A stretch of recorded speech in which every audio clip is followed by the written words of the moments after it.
좋은 아침입니다. 스가랴서 7장 7절에서 14절 말씀 보도록 하겠습니다. 7절 예루살렘과 사면 성읍에 백성이 평온히 거주하며 남방과 평원에 사람이 거주할 때에 여호와가 옛 선지자들을 통하여 외친 말씀이 있지 않으냐 하시니라. 8절 여호와의 말씀이 스가랴에게 임하여 이르시되 만군의 여호와가 이같이 말하여 이르기를 너희는 진실한 재판을 행하며 서로 인애와 긍휼을 베풀며 10절 과부와 고아와 나그네와 궁핍 환자를 압제하지 말며 서로 해하려고 마음에 도모하지 말라 하였으나 하나님께서 베들 사람들이 와서 이제 금식 계속 해야 됩니까? 이 질문에 대해서 지금 답변을 이어가고 스가랴를 통해서 말씀하고 계신 부분인데요. 스가랴를 통해서 너희들이 포로 잡혀가기 전에 곧 과거 예루살렘과 사면 성읍에서 백성들이 평온하게 살 때에 옛 선지자들을 통해서 외쳤던 그 말씀을 되새겨 보라, 이렇게 말씀하고 있는 장면입니다. 평온의 때에 선지자가 하나님이 진짜 원하는 게 무엇인지에 대해서 알려주셨는데요. 그것은 무엇이냐고 하면요, 진실한 재판을 행하라는 것입니다. 서로의 관계에서 인애와 긍휼을 베풀라는 것입니다. 인애란 상호간에 가져야 할 사랑과 신뢰를 이야기한다고 하면, 긍휼이란 상호간에 가져야 할 연민과 자비에 대해서 이야기하는 것입니다. 또 더 나아가 구체적으로 선지자는 고아, 과부, 나그네, 가난한 자 같이 공동체의 구성원 중에서 가장 약한 자들을 압제하지 말고 그들을 돌아보라고, 또 자기의 이기적인 정욕을 충족시키기 위해서 이웃을 해하려고 악한 꾀를 깨하지 말라고 명령했었는데요. 왜 이 명령을 지금 금식해야 되는지 물어보고 있는 베델 사람들에게 상기시키고 있는 것입니까? 하나님이 지금 너희들에게 요구하는 것이 금식을 하느냐 마느냐, 어떤 종교적인 어떤 형식을 좀 더 하느냐 덜 하느냐, 이거에 관심이 있는 것이 아니라 그 신앙생활의 그 내면의 핵심, 전인격적으로 하나님을 사랑하고 하나님을 사랑하게 됨으로 말미암아 자연스럽게 서로 사랑하고 서로 정의를 행하는 삶을 살라는 답을 주기 위해서 이렇게 말씀하고 있는 것입니다. 포로에서 돌아온 이스라엘 백성들, 지금 성전을 건축하고 있는 이스라엘 백성들에게 여전히 결여되어 있는 것은 조금 더 종교 행위를 열심히 하느냐의 문제가 아니라 진실한 재판을 행하느냐 마느냐, 인애와 긍휼을 베푸느냐 마느냐, 그리고 약한 자들을 돌아보고 또 이웃을 해하지 않고 하는 이 율법의 본질을 얼마나 더 집중적으로 이렇게 붙드느냐가 하나님이 더 관심 있고 유념해 보는 바다라고 말씀하고 있는 내용이라고 할 수 있습니다. 11절부터 보도록 하겠습니다.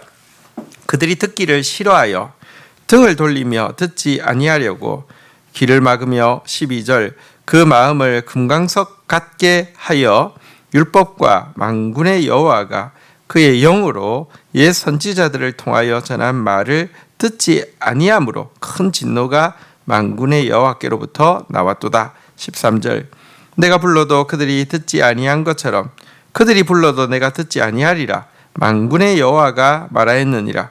14절 내가 그들을 바람으로 불어 알지 못하던 여러 나라에 흩었느니라. 그 후에 이 땅이 황폐하여 오고 가는 사람이 없었나니 이는 그들이 아름다운 땅을 황폐하게 하였음이니라 하시니라. 자, 그런데 참 애석하게도 옛 선지자들이 그렇게 하나님의 원하는 바를, 하나님의 말씀을, 하나님의 뜻을 가르쳤음에도 불구하고 그들은 선지자의 말씀을 듣기 싫어했고요. 등을 돌리고 어깨를 내밀었다라고 표현하고 있는데요. 이 등을 돌리고 어깨를 내밀었다는 것은 짐승이 이제 주인이 앞으로 끌고 가려고 할 때 뒤로 가려고 버티고 있는 고집스러운 모습을 묘사하는 말인데요.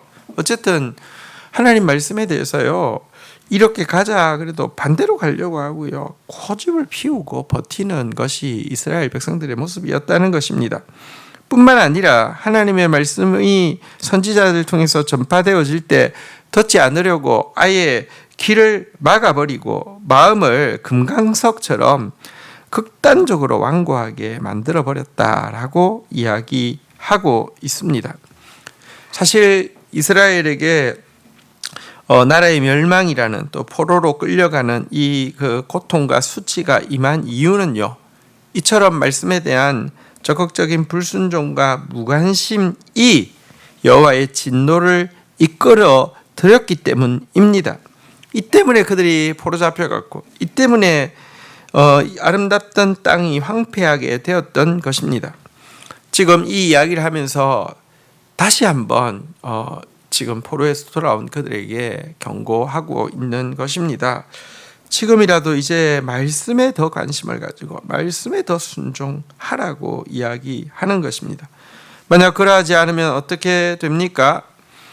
내가 불러도 그들이 듣지 아니한 것처럼 그들이 불러도 내가 듣지 아니하리라. 여러분, 하나님의 응답을 이끌어내는 가장 좋은 방법은 쪼르는 것이 아니고요, 금식하는 것이 아니고요, 고행하는 것이 더더구나 아닙니다. 하나님의 응답을 이끌어내는 가장 좋은 방법은 하나님께 듣는 것입니다. 하나님께 귀 기울이는 것이고 하나님께 순종하는 것입니다. 하나님은 지금도 우리를 부르고 계십니다. 기억해야 합니다. 하나님이 우리를 부르는 것이 계속되어지지 않는다는 사실을 기억해야 합니다. 하나님이 아직도 말씀 주시고 있을 때, 이때야말로 하나님의 음성에 귀 기울이고 순종할 때입니다. 하나님이 말씀하시지 않기로 결정해버리고 나면 이제 우리는 귀 기울일 수도 없고 순종할 수도 없습니다. 하나님이 원하는 본질이 무엇인지, 정말 하나님께서 무엇을 기뻐하시는지 오늘 본문을 통하여서 보게 됩니다. 공의와 정의, 인자와 성실의 삶, 하나님께 귀 기울이며 하나님 말씀에 순종하는 삶을 살아가는 저와 여러분들이 되기를 주의 이름으로 축원드립니다. 주신 말씀 붙잡고 기도하며 나가도록 하겠습니다. 하나님 아버지, 종교적인 외형을 갖추어야 하는지 혹은 갖추고 싶지 않지만 그것을 내려놓으면 하나님께서 저주하시지는 않을지 하는 두려움으로 베델 사람들이 한 질문에 대해 하나님은 진실한 재판을 베풀라고, 서로를 향해서 인애와 긍휼을 베풀라고, 서로를 향해서 정의를 행하고 악한 깨를 계획하지 말라고 하신 옛 선지자의 말씀을 환기시키고 있는 모습을 보게 됩니다. 자칫 종교적인 외형에 대해서는 신경 쓰지만 신앙의 본질에 대해서, 하나님께서 원하시는 바에 대해서 생각지 않는 우리의 잘못을 용서하여 주시옵소서.